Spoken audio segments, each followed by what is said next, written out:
अर्जुन कहते हैं, अगर मैं जीत भी गया तो क्या बचेगा। और इसी पीड़ा से यह श्लोक जन्म लेता है। अधर्माभिभवात् कृष्ण प्रदुष्यन्ति कुलस्त्रियः। अधर्माभिभवात् कृष्ण प्रदुष्यन्ति कुलस्त्रियः। स्त्रीषु दुष्टासु वार्ष्णेय जायते वर्ण संकरः। स्त्रीषु दुष्टासु वार्ष्णेय जायते वर्ण संकरः। हे कृष्ण, अधर्म के प्रभाव से कुल की स्त्रियां दूषित हो जाती हैं।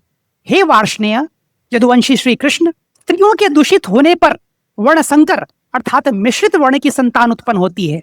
अर्जुन कहते हैं, हे कृष्ण, जब अधर्म प्रबल हो जाता है तो सबसे पहले कुल की स्त्रियां दूषित होती हैं। यहाँ अधर्माभिभवात् कृष्ण, अधर्माभिभव को ठीक से समझना आवश्यक है। अधर्म का अर्थ केवल पाप करना नहीं है। अधर्म का अर्थ उस पूरी व्यवस्था का टूटना जो परिवार, समाज और पीढ़ियों को जोड़े रखती है। जब युद्ध में कुल के पुरुष, पिता, भाई, पति मारे जाते हैं तो घर की रक्षा, मर्यादा और संस्कार का पूरा तंत्र एक साथ ध्वस्त हो जाता है। यही वह क्षण है जब अधर्म केवल एक व्यक्ति का नहीं, पूरे समाज का संकट बन जाता है। इस विघटन का सबसे पहला और सबसे गहरा आघात स्त्री पर पड़ता है और इसलिए अर्जुन स्त्री की बात सबसे पहले करते हैं। वैदिक परंपरा में स्त्री को कुल की संवाहिका कहा गया है। वह केवल मां नहीं थी, वह संस्कारों की वाहक थी। कुल की देवता, कुल की परंपराएं, कुल के व्रत और नियम, यह सब स्त्री के माध्यम से ही अगली पीढ़ी तक पहुंचते थे। जब रक्षक नहीं रहा तो वह असुरक्षित हुई, दिशाहीन हुई, कुलाचार से टूट गई। प्रदुष्यंती का अर्थ इसलिए केवल चरित्र पतन नहीं है, यह संस्कार, धर्म और परंपरा से संपूर्ण वियोग है। जब स्त्री इस प्रकार असुरक्षित और संस्कारहीन वातावरण में रह जाती है तो जो संतान उत्पन्न होती है उसे शास्त्र वर्ण संकर कहते हैं।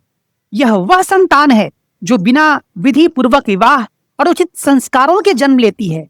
उसे न अपने कुल का बोध होगा, न अपने धर्म का, न समाज में अपनी भूमिका का। वह समाज में जड़ विहीन वृक्ष की तरह होगी। यहाँ एक अत्यंत महत्वपूर्ण विरोधाभास है जिसे समझना आवश्यक है। अर्जुन वर्ण संकर से भयभीत हैं, किंतु स्वयं श्री कृष्ण ने इसी गीता के 4 अध्याय में कहा है, चातुर्वर्णम मया सृष्टम गुण कर्म विभागशः। अर्थात मैंने चारों वर्ण गुण और कर्म के आधार पर बनाए हैं, जन्म के आधार पर नहीं। इसका सीधा अर्थ यह है कि यदि कोई संतान संस्कार युक्त है, गुणवान है, अपना कर्तव्य जानती है तो वह किसी भी कुल में जन्मी हो, वर्ण संकर नहीं है। और यदि कोई संतान संस्कारहीन है, कर्तव्य विमुख है, तो वह श्रेष्ठ कुल में जन्मी होने पर भी वर्ण संकर ही है। अर्थात अर्जुन जिस वर्ण संकट से डर रहे हैं वह जन्म का नहीं, संस्कार और कर्म का प्रश्न है। अब इस श्लोक की सबसे गहरी परत पर आते हैं और यह वह बिंदु है जिसे आज का युवा अक्सर नकार देता है, किंतु यदि गहराई से विचार करें तो यह आज भी उतना ही प्रासंगिक है। जब वर्ण संकर संतान उत्पन्न होगी जिसे न कुल का बोध न संस्कार, तो वह न श्राद्ध करेगी न पिंडदान।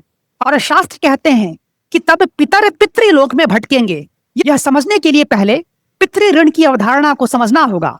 भारतीय शास्त्रों के अनुसार हर मनुष्य 3 ऋणों के साथ जन्म लेता है। देव ऋण, हमारा जीवन सूर्य, चंद्र, वायु, जल, पृथ्वी, अग्नि आदि प्राकृतिक शक्तियों पर निर्भर है। इन शक्तियों को वैदिक साहित्य में देव कहा गया है। प्रकृति का संरक्षण, पर्यावरण की रक्षा, समाज के कल्याण हेतु प्रकृति से जितना लेते हैं उतना लौटाने का प्रयास करना ही देव ऋण की पूर्ति है। ऋषि ऋण, हम जो ज्ञान, संस्कृति, भाषा, दर्शन, विज्ञान और आध्यात्मिक परंपराएं प्राप्त करते हैं वे ऋषियों की देन है। ज्ञान प्राप्त करके उसे समाज तक पहुंचाना और नई पीढ़ियों को शिक्षित करना ही ऋषि ऋण की पूर्ति है। और पितृ ऋण, माता पिता और पूर्वजों ने हमें शरीर, संस्कार, परिवार और सामाजिक पहचान प्रदान की है।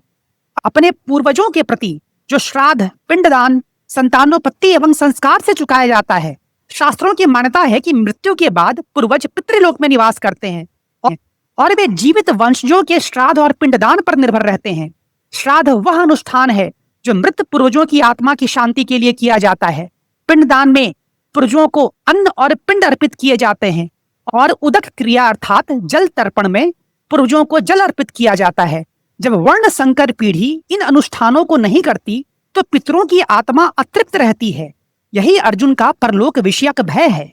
अब आप सोच रहे होंगे, पितृलोक, श्राद्ध, पिंडदान, क्या यह केवल कर्मकांड है? क्या इसका आज के जीवन से कोई संबंध है? इसे केवल अनुष्ठान की दृष्टि से नहीं, मनोविज्ञान और वैज्ञानिक दृष्टि से देखिए। पितृ ऋण की अवधारणा का मूल संदेश यह है कि आप अकेले नहीं हैं। आपके पीछे पीढ़ियों की मेहनत, त्याग और संस्कार है। आपके दादा परदादा ने जो जमीन जोती, जो ज्ञान अर्जित किया, जो परिवार बनाया, उसी की नींव पर आप खड़े हैं। यह ऋण वास्तविक है, चाहे आप इसे माने या ना माने। आज का विज्ञान भी इस सत्य की पुष्टि करता है। इपिजेनेटिक्स, जो आधुनिक जीव विज्ञान की सबसे रोचक शाखा है, कहती है कि हमारे पूर्वजों के अनुभव, उनका तनाव, उनकी आदतें और उनके संस्कार हमारे डीएनए में इनकोडेड होते हैं। आपके परदादा ने जो कष्ट भोगा, जो अनुभव जिया, उसकी छाप आपके जीन्स में आज भी मौजूद है। पितृ ऋण की अवधारणा इसी वैज्ञानिक सत्य की आध्यात्मिक अभिव्यक्ति है। हजारों वर्ष पहले भारत ने वह जान लिया था। और जहां तक श्राद्ध की बात है, यह केवल कर्मकांड नहीं, यह कृतज्ञता का अनुष्ठान है। आज पश्चिम में एंसेस्ट्रल हीलिंग और जनरेशनल ट्रॉमा की अवधारणा बहुत चर्चित है।